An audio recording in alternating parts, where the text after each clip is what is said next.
The congregation is pretty dubious, especially the faction led by Deacon Cummings.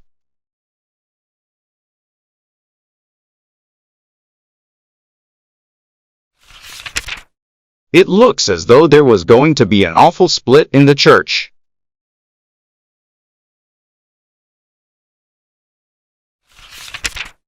We don't care for innovations in religion in this neighborhood.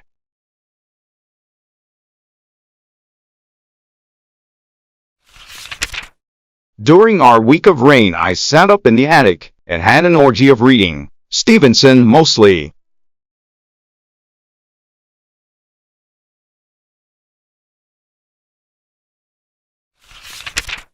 He himself is more entertaining than any of the characters in his books. I dare say he made himself into the kind of hero that would look well in print.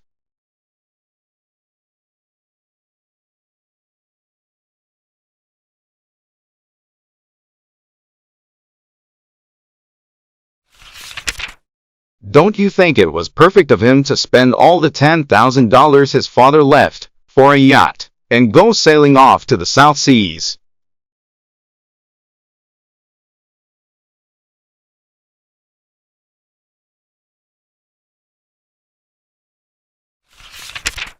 He lived up to his adventurous creed.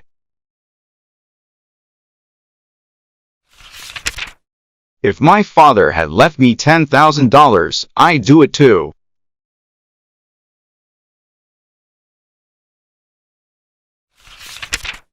The thought of Velima makes me wild.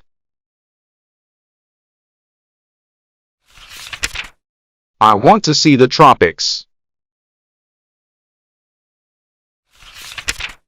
I want to see the whole world. I am going to be a great author, or artist, or actress, or playwright, or whatever sort of a great person I turn out to be.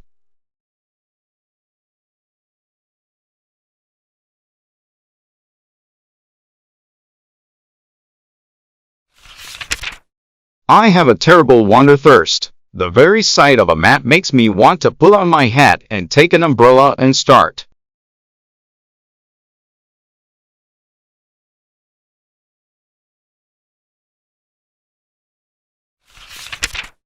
I shall see before I die the palms and temples of the South.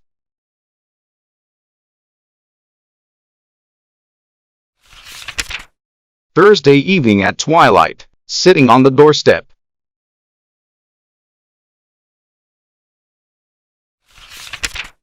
Very hard to get any news into this letter.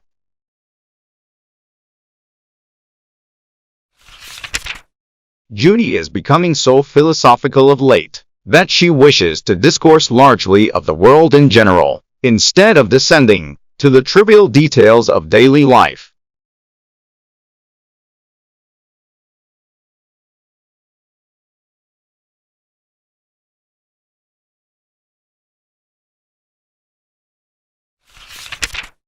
But if you must have news, here it is.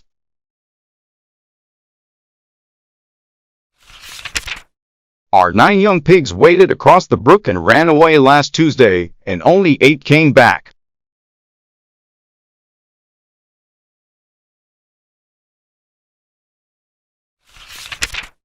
We don't want to accuse anyone unjustly, but we suspect that Widow Dowd has one more than she ought to have.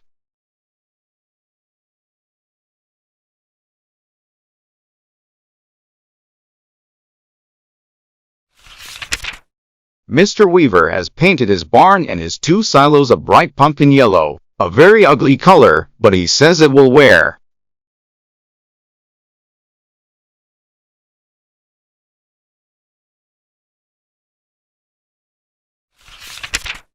The Brewers have company this week, Mrs. Brewer's sister and 2 nieces from Ohio.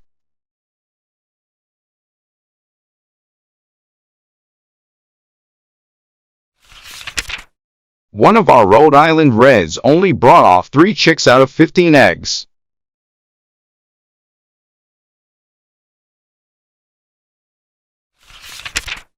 We can't imagine what was the trouble. Rhode Island Reds, in my opinion, are a very inferior breed.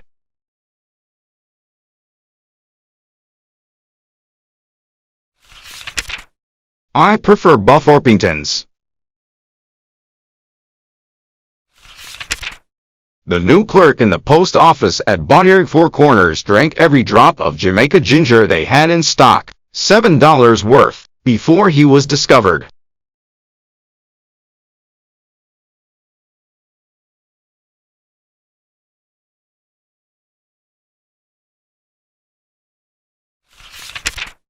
Old Ira hatches rheumatism and can't work anymore. He never saved his money when he was earning good wages, so now he has to live on the town.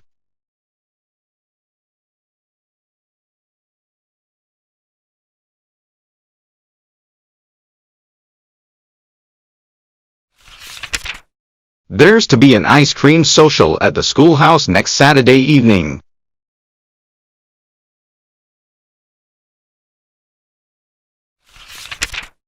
Come and bring your families. I have a new hat that I bought for 25 cents at the post office.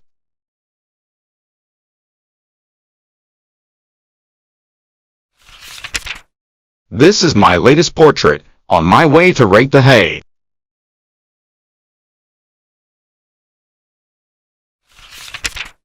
It's getting too dark to see. Anyway, the news is all used up.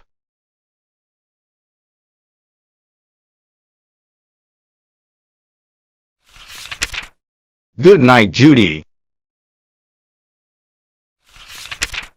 Friday. Good morning. Here is some news.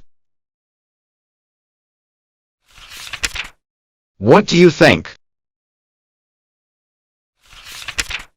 You'd never guess who's coming to Lock Willow.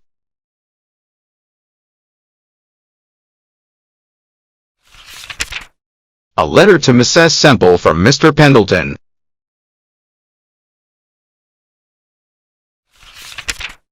He's motoring through the Berkshires, and is tired and wants to rest on a nice quiet farm. If he climbs out at her doorstep, some night will she have a room ready for him.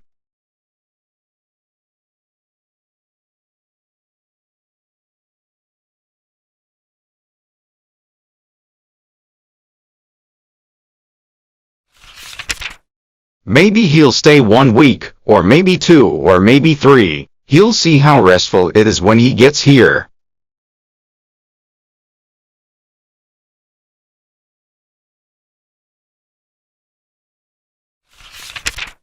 Such a flutter as we are in. The whole house is being cleaned and all the curtains washed.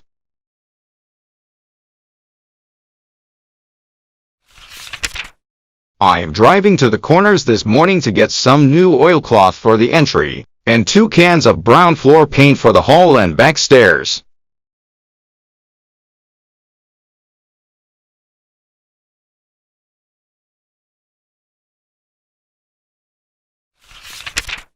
Mrs. Dowd is engaged to come tomorrow to wash the windows. In the exigency of the moment, we waive our suspicions in regard to the piglet.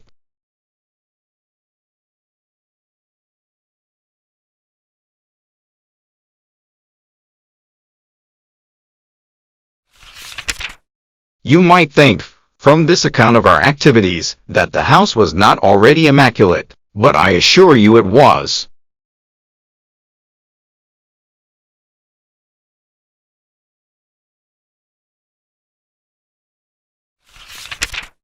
Whatever Mrs. Semple's limitations, she is a housekeeper.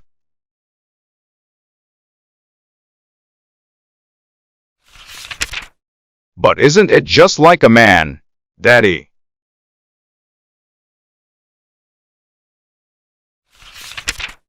He doesn't give the remotest hint as to whether he will land on the doorstep today or 2 weeks from today.